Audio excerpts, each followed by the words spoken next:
दोस्तों, ये हैं सुप्रीम कोर्ट के वकील भानु प्रताप सिंह। इनकी बातों को सुनिए और एक एक बात को ध्यान से सुनिए, ये क्या बता रहे हैं। संभल में मस्जिद का वो 19 तारीख को किया गया 1:30 बजे एक एप्लीकेशन पढ़ती है। जज साहब ठाली बैठे थे। जज साहब ने कानून को बिल्कुल या तो पढ़ाई नहीं और या उनकी समझ में नहीं आता, उसको कानून को एक साइड में करते हुए आदेश कर दिए और एएसआई की टीम सांझ को पहुंच भी गई वहां मस्जिद में। तो इस मुद्दे को और उसके बाद जो हुआ, चलिए उस दिन तो वो हो गया, सर्वे हो गया, सब कुछ हो गया, लेकिन 24 को क्या था कि 23 तारीख को रिजल्ट आया और रिजल्ट के बाद जो हल्ला मचना शुरू हुआ तो 24 तारीख को कलेक्टर ने कह दिया जाके चले जाओ सर्वे कराओ, और वहां बहुत सारे लोगों को लेके जय श्री राम के नारे लगाते हुए वहां पहुंचे। आप सर्वे करने जा रहे हो, किसी भी व्यक्ति का जाने के क्या मतलब है? सरकारी अधिकारी कर्मचारी जिनकी ड्यूटी है ज्यादा से ज्यादा वो जाएंगे, पर भीड़ जा रही है, जय श्री राम के नारे लगा रही है, तो इंटेंशन क्लियर है, आप हिंदू मुस्लिम करना चाहते हैं। और ये जो पे सवाल उठ रहे हैं, बेईमानी पे सवाल उठ रहे हैं, इससे ध्यान डाइवर्ट करना चाहते हो। तो 24 को हुआ, उसके बाद 26 को हुआ अजमेर वाला, उसके बाद बदायूं में हुआ, और इसी बीच में एक और हुआ, वो जो मोहन भागवत है ना, जो अपने आप में उसके शायद बाल बच्चे नहीं, शायद शादी वादी नहीं करी उसने, वो जो करा 3 बच्चे जो पैदा करो। ये सारी चीजें, ये जो का मुद्दा है, इलेक्शन कमीशन का मुद्दा है, बेईमान इलेक्शन कमिश्नर को उखाड़ने का मुद्दा है, इस सब से ध्यान डाइवर्ट करने के लिए ये सारी की सारी चीजें की जा रही है। कानून बिल्कुल क्लियर है, जो रिलीजियस एक्ट है 91 का, वो बिल्कुल स्पष्ट है कि 15 अगस्त 1947 को सभी धर्मों के धार्मिक स्थानों को, पूजा स्थलों का जो स्वरूप है वो वैसा ही बना रहेगा, उसमें कोई छेड़छाड़ नहीं होगी किसी भी तरह की। और दूसरा, जब ये कानून बना 1991 में 17 जुलाई को, उस समय कर दिया कि कानून के लागू होने के बाद उस समय तक जितने भी मुकदमे ऐसे चल रहे हैं, अपील पड़ी है किसी ट्राइब्यूनल में, वो सारे मुकदमे उसी समय खत्म हो जाएंगे, रद्द हो जाएंगे, कानून ने खत्म कर दिया। और इसके बाद 15 अगस्त के बाद के कोई भी इस तरह के झगड़े होंगे या इस तरह की कोई बात होगी, उस पर कोई मुकदमा किसी भी अदालत में डाला नहीं जाएगा। बावजूद उसके ये सारी चीजें हो रही हैं। तो ये सोची समझी साजिश के तहत है, ताकि इलेक्शन कमीशन, मोदी की बेईमानी, इससे ध्यान डाइवर्ट हो, सब कुछ इसी चक्कर में किया जा रहा है। भानु जी, जब भाजपा के लोगों की बारी आती है, जब उन पे आपराधिक मामले होते हैं, तो अदालतें भी बड़ी सुस्त होकर काम करती हैं, लेकिन संभल के मामले में देखा गया कि किस प्रकार से बहुत तेजी से काम हुआ, उस पर क्या कहना? देखिए, भाजपा के लोगों के विषय में, आरएसएस के लोगों के विषय में कार्रवाई क्यों नहीं होती? वही तो झगड़ा करने वाले हैं, वही एफआईआर करने वाले हैं, वही इन्वेस्टिगेशन करने वाले हैं, और वही अदालत में जो बैठे उनके लोग हैं वो फैसला करने वाले हैं, तो उन पर कार्रवाई कैसी होगी? सैया भाई कोतवाल तो अब डर काहे का? ये सब कुछ इसी ट्यून पर हो रहा है कि सब कुछ उनका है।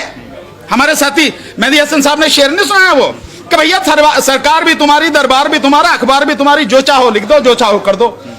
इसीलिए सब कुछ हो रहा। पर मैं आपको दावे के साथ कह रहा हूं, जिस दिन ये सरकार जाएगी उस दिन देखना आप कि क्या हाल होता है, आप उस दिन देखना। और सर, इसके लिए विपक्ष भी खड़ा नहीं हो रहा ना मजबूती से। मैंने तो कहा मुर्दा हो गया विपक्ष, इसमें कौन सी बात है? विपक्ष खड़ा होता तो हमें क्या जरूरत थी? विपक्ष नहीं खड़ा हो रहा, तभी तो हमने कहा है कि जन आंदोलन की जरूरत है। अगर विपक्ष अपनी जिम्मेदारी निभाता और इस सरकार को एक सेकंड भी चैन से नहीं बैठने देता, जबरदस्त आंदोलन करता जमीन पर, तो पूरा देश उनके साथ में होता। जब वो नहीं कर रहे तो क्या हम भी चुप बैठ जाएं? वो तो मुर्दे हैं कि हम भी मुर्दे बन जाएं? वो जिम्मेदारी नहीं निभा रहे तो हम अपनी जिम्मेदारी से भाग जाएं? नहीं, न केवल हमारे सारे साथी, बल्कि मैं मानता हूं इस देश के हर नागरिक की जिम्मेदारी है कि जो गैर कानूनी, गैर संवैधानिक काम हो रहा है, जो जुल्म और अत्याचार हो रहा है, इसको खत्म करने के लिए सड़कों पर आकर कंधे से कंधा मिलाकर साथ चले, ताकि ये गंदगी पूरी तरह से साफ हो। नहीं तो इस गंदगी में घुटकर हम सारे के सारे यहीं दफन हो जाएंगे, और यही सरकार चाहती है, जिसे हम होने नहीं देंगे। तो मुस्लिम समाज क्या करे? सड़कों पे आता तो हर किसी की बात, इसमें मुस्लिम की क्या बात है? इसमें तो हिंदू हैं। आप क्या समझ रहे हो कि हिंदू परेशान नहीं है? हिंदू के नाम पर जिस तरह से हिंदुओं को तबाह करने का ये कार्यक्रम कर रहे हैं और जिस तरह हिंदुओं को मूर्ख बना रहे हैं, सबसे ज्यादा नुकसान तो हिंदुओं का ही हो रहा है। निश्चित रूप से मुस्लिम को टारगेट किया जा रहा, तो चाहे मुसलमान हो, चाहे हिंदू हो, चाहे सिख हो, चाहे ईसाई हो, चाहे बौद्ध हो, चाहे जैन हो, सभी को आना पड़ेगा। सभी जाति धर्म के लोगों को सड़क पर आना पड़ेगा। नुकसान एक का नहीं है, नुकसान सभी का है। आप देखो, इस देश में पिछले 10 सालों में 15 लाख लोग, इस देश को 15 लाख अमीर करोड़पति अरबपति लोग इस देश को छोड़कर बाहर की नागरिकता ले रही, दूसरे देशों की। क्यों ले लिया? क्यों ले लिया? अगर देश में तरक्की हो रही है, देश बढ़िया है, तो यही रहते। उनको मालूम है कि देश में तबाही होने वाली है, इसलिए वो लोग छोड़ के भाग गए। इसलिए सभी लोगों को नुकसान है, सबको साथ में आना पड़ेगा। आग लगती है तो फिर उसमें यह नहीं होता कि नीम का पेड़ है, जंगल में आग लगती है ना, तो नहीं देखती नीम का पेड़ है, ये कीकड़ है, या आम का है, या पीपल का, सबका सुहा हो जाता है। यही हाल होगा, बचेगा कोई नहीं।